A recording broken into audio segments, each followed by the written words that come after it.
Perseus and the Gorgon, Part 2. Witches of the Forest. Perseus headed for the forest as quickly as he could. The shield was heavy, and the sword swung awkwardly from his belt, catching him on the legs as he ran, but he knew he would need both to stand any chance of defeating Medusa. First, though, he had to find the witches. Reaching the forest, Perseus darted between the trees, slowing slightly as the light grew dim. The wind whispered in the tree-tops, and, as he went further in, only a few lonely shafts of sunlight pierced their tangled branches. But there was another light up ahead, firelight. 3 wrinkled old crones sat around a bubbling cauldron, which was giving off foul-smelling fumes. Perseus tried not to choke as he crept closer and closer, and then shuddered when he saw that the witches had no eyes, only empty sockets, dark and dead inside. One of the witches sprang up. "Who's there?" she shrieked. "Who dares to enter our forest?" Rummaging in her pocket, she pulled out a slippery eyeball. She slotted it into her eye socket and glared at Perseus across the fire. "Oh," she said, "it's a warrior, a fine, strong warrior with a heavy sword and shield, looking straight at us with his clear brown eyes." "Let me see," snapped another one of the witches. She shuffled around the cauldron to the first witch, plucked the eyeball from her face and shoved it into her own. She blinked a couple of times and smiled. "Oh," she cooed, "he does have lovely eyes." "Give me that," demanded the third witch, snatching the eyeball. As she peered at Perseus, her gummy mouth spread into a nasty grin. "Oh," she gurgled, "he has lovely, shiny eyes. I wouldn't mind a pair of eyes like those." "Enough talk about eyes," said Perseus. "I need to find the Gorgon Medusa." The witches began to cackle. "Medusa?" they shrieked. "He seeks Medusa. No one ever makes it out of Medusa's cave alive, warrior." "Cave?" said Perseus. "Which cave? Tell me." "Ah," said the third witch, "but there is a price for that kind of information, young man." "Name it," he said.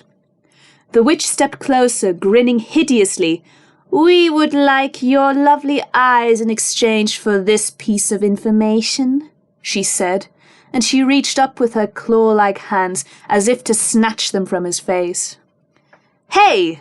cried Perseus, and he leapt back. These old hags were crazy, but he needed their help. "Very well," he said at last, sliding out his sword. "I will give you my eyes." The witches scuttled closer, drooling with excitement. "Let me see," they squabbled. "Give me your eye." Fast as a flash, Perseus lashed out his sword and knocked the stinking cauldron onto the fire. A cloud of steam billowed out, hissing and spitting in the witches' shocked faces. The 3 witches staggered backwards, dropping their precious eyeball on the ground. Perseus snatched it up in his hand and placed it on his palm. "I have your eye now," he said. "Now tell me where Medusa lives, or I'll squash it like a bug." The witches squirmed. "We can't tell you," said the first witch. "Medusa would hurt us," said the second. "My hand is closing around your eyes slowly," said Perseus. "Tell him!" the third witch screamed. "Tell him! Tell him!" "She lives in a cave," said the first witch sulkily. "So you said, which cave?" Perseus demanded. "Beneath the Black Mountain, the cave of the dragon's mouth," muttered the second witch. Satisfied, Perseus tossed them the eyeball, and then he turned and raced from the forest. "You'll die, warrior!" the witches shrieked. "Everyone dies in Medusa's cave." Chapter 5. The Dragon's Mouth. Dark clouds swirled overhead as Perseus emerged from the forest. A flash of lightning streaked across the sky. It was as if Zeus himself was watching.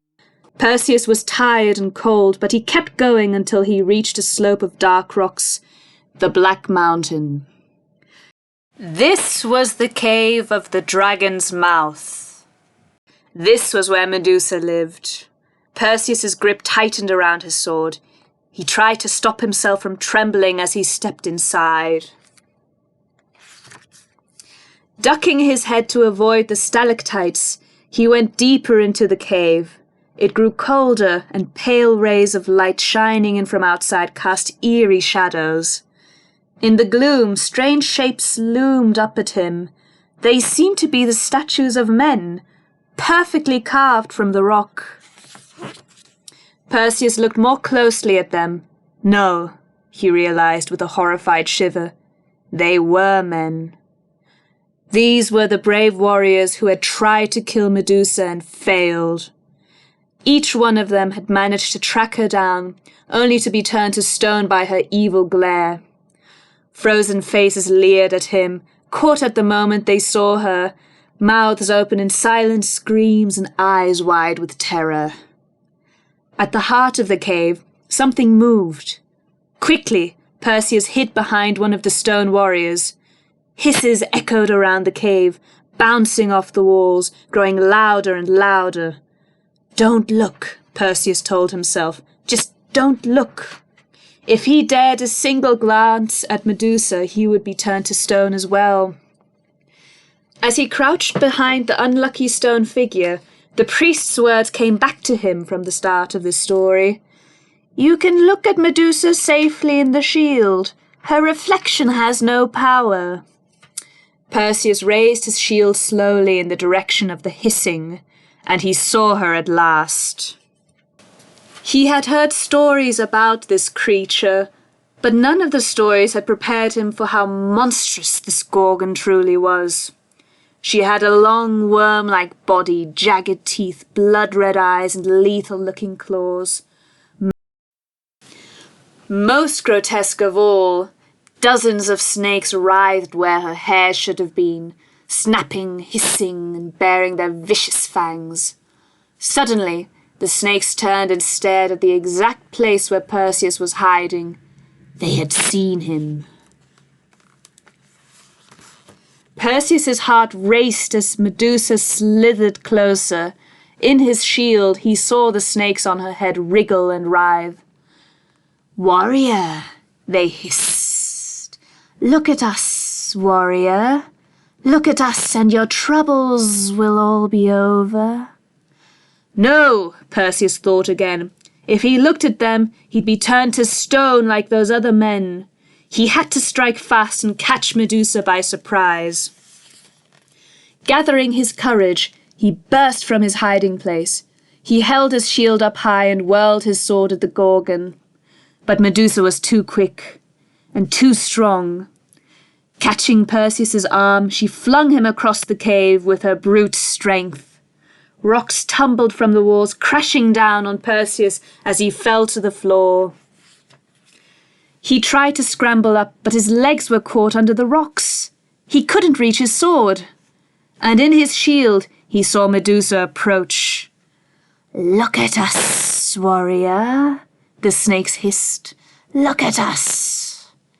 Perseus stared at the hideous face in horror as it came even closer. The monster grasped his back, starting to roughly turn him around. Perseus tried to fight her, but she had the strength of 100 warriors. At once he shut his eyes for a moment.